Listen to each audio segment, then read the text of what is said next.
Hey guys, Wayback Rewind here. Today I want to show you a camera from 2003. Turns out it is the world's smallest tape-based camcorder. So when I first showed you this camera, I did not have the dock. And without the dock, I was not able to demonstrate the USB function, and I was not able to demonstrate the Firewire transfer. So after a quick recap, I am going to demonstrate that coming up next, here on Wayback Rewind. Sony seems to have been preoccupied with the battle to build the smallest handheld camcorder, and the IP1 is the new undisputed champion.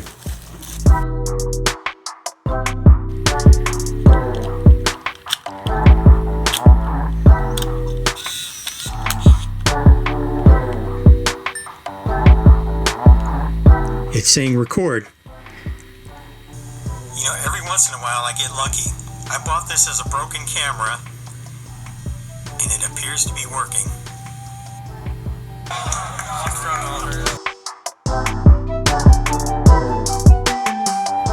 When you press this button, it records video to the card, and when you press this button, it takes a picture. So I searched all over for the dock because that's the only way to access USB and the Firewire, and I gave up looking for it here and ordered it from the UK.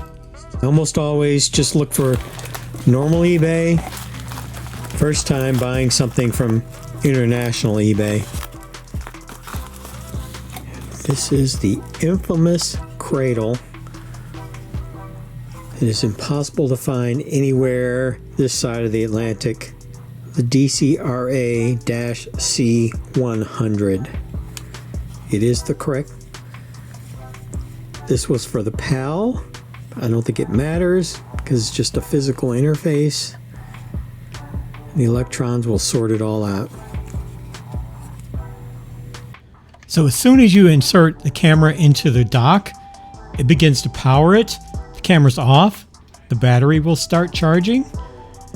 And the screen is conveniently able to fold back against the camera. And as soon as you turn it on, the camera is ready to go.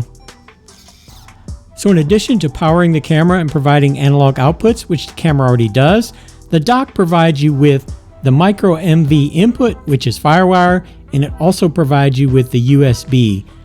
Now when you turn USB on, what happens next depends on your computer. So when it goes into USB mode, the computer will automatically recognize it as a hard drive. So on my computer, it opens up Play Memories Home, which you can use to input pictures. It also opens up my Amazon Photos, which I use to import photos, and it will also mount it as a USB drive. Now from there, you can just manipulate it like any other drive on your computer and open up the files directly and just drag and drop to your favorite application. You cannot input from the tape through the USB. That requires the Firewire and also software to be able to do it. Now, Play Memories Home comes with an import from tape feature. Now that automatically recognizes the Sony camera and also provides you with the utility to input directly from the tape. I'm also using the Pinnacle Studio Movie Box Plus.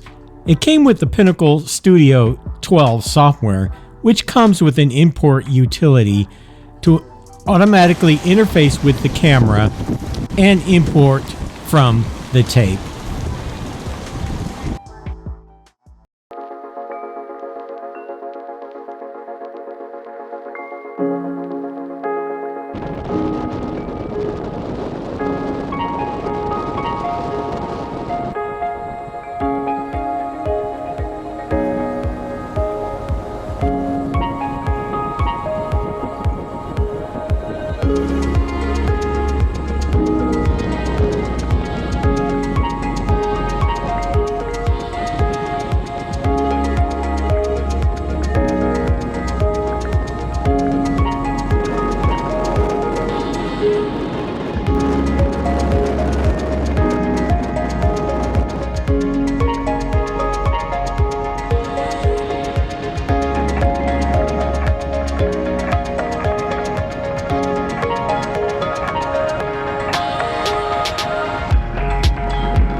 And there you have it, the Sony DCR IP1. Camera I didn't even know about before a week ago. The undisputed smallest tape-based camcorder in the world. Had to have one, of course, and I got super lucky and found a working one. So I demonstrated it for you, showed you some of its features, and hopefully you found this interesting. If you found this interesting, please like or subscribe to my channel, and thank you for watching.